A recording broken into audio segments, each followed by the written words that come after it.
zohiriy marhamat markazidir.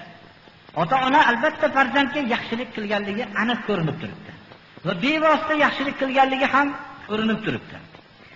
Demak, bu ko'rib turgan yaxshilikka, yaxshilik qilayotgan odamni ko'rib turibdi. Bu ota-onasi edi. Shunga shukr qila olmasa, marhamat kelyapti Alloh subhanahu va taolodan. Lekin biz Alloh taoloni ko'rmayapmiz. Ko'rmay turgan zot tarafidan kelayotgan marhamatga shukr qila olmaydi. Marhamat qilib turgan ota-onani ko'rmay turib, ko'rib turgan soatida shukr qila olmasa, ko'rmay turgan zotga shukr qila olmaydi. Ota-ona farzandga xizmatkor bo'lgan go'daylik vaqtida. Farzand ota-onani hojasi bo'lgan kichkinalik vaqtida.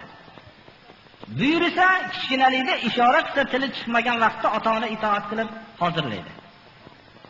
Agar tobi yo'q bo'lsa, buyruq qilishligidan tashqari ishorasiga har qanday mashaqqatni olib keladi. Demak, go'daylik vaqtida inson ota-onasining hojasi bo'lib yashaydi. Xohlasa ustiga minadi. Hoja qanday yashagan bo'lsa, balki hojaniga xodim bir malolat bilan qaragan bo'lsa ham, ammo bu bola bo'lgan sayyid bo'lib hoja bo'lib turgan go'daylik vaqtida muhabbat bilan qaraydi ota-ona. Xizmatkor bo'lib turganda. Go'daylik vaqtida ota-ona nihoyat darajada farzandga muruvvat qilgan. Ota-ona go'yoki ozgina mubolag'a bilan aytsak, ruxsat bilan uxlashgan boladan so'rab. Ota-ona boladan ruxsat bilan uxlagan deb aytsak xato qilmagan bo'lamiz. Rohatlanishlik ham ruxsat bilan bo'lgan. Go'daylik vaqtida hamma qiyinchiliklarni ota-ona ko'taradi. Demak, bular hammasi birodarlar bir qarz bu. Endi qarigan vaqtda ham ota-ona bolalik vaqtidagi bizning injiqligimizga o'xshagan ba'zi injiqliklar qilishligi mumkin. Mana bu narsani bizni shavq-zavq bilan bizning injiqligimizni ko'targanga o'xshagan, biz ham ba'zi vaqtdagi bu qilgan injiqliklarimizni ba'zisiga duchor bo'lib qolsak, ota-onadan ko'tarmoqligimiz kerak.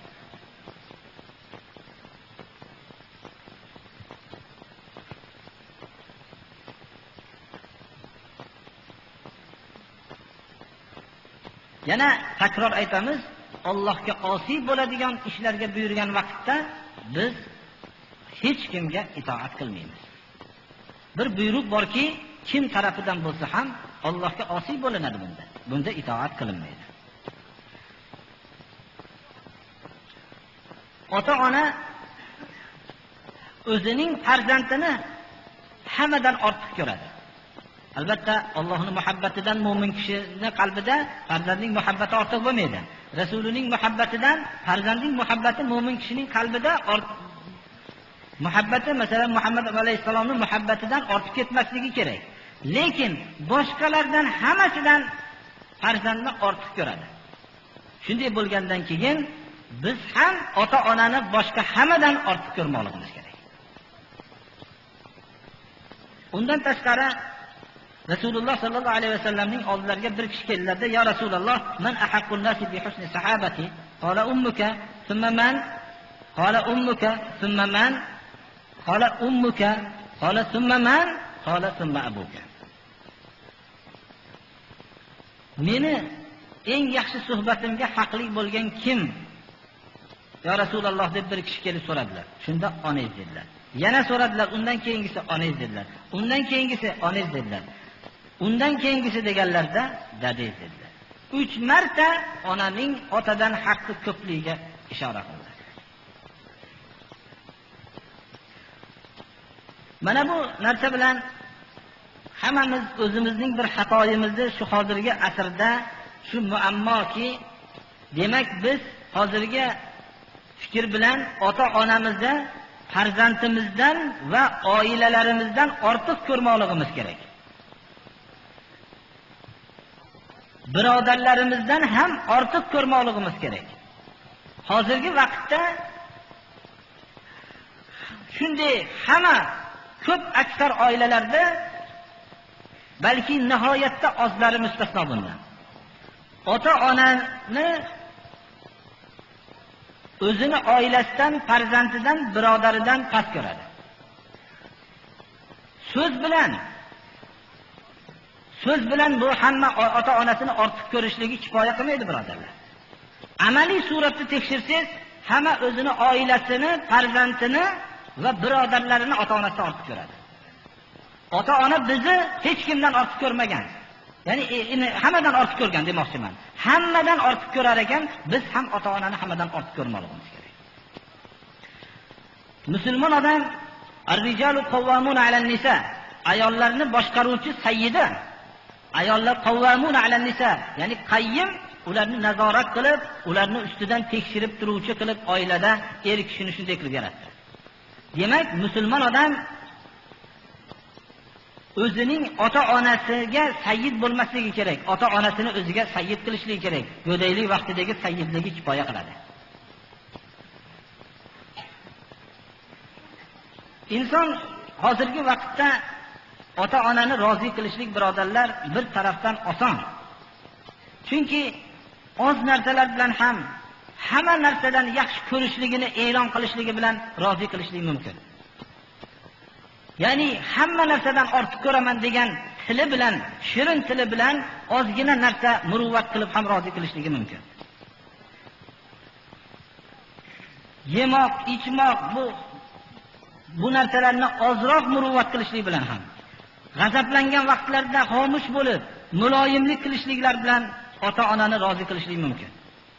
Bir kishi hatto Nabiy sallallohu alayhi vasallamning oldilariga kelib jihodga izn so'radilar. Faqala ahayyun validaka, ota-onang tirikmi dedilar. Qala na'am. Qala fasihima fajahid. Ota-onang haqqida mehnat qilgin dedilar. Kurash, shu haqda rozi qilishlik yo'lida kurashgin dedilar. Sihostani hammasida keltirilgan, Muvatta ibn Malikdan boshqasida.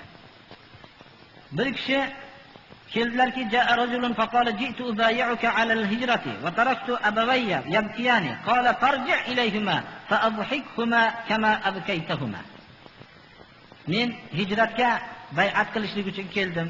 Ota-onam ona yig'lagan holatda qolishdilar. Deganlarda, ota-onangni oldiga borib, kuldirgin xuddi yig'latganingdek degan ekan. Johima. Bu kishi aytadilarki, ya Rasululloh, arafa va qad ji'tu astashiruka. G'azot qilmoqchiman, maslahat uchun keldim, dedim dedilar. Hallaka min umming, onang bormi dedilar. Qala na'am. Qala ilzamha fa innal jannata 'inda rijliha. Imom Nasoiy rivoyatlari. Bu kishi o'zlarining hadis to'plamlarida keltirganlar. Ha, onam bor dedim, onangni mahkam ushlagin. Jannat oyog'ini ostida dedilar. Asmo binti Abu Bakr.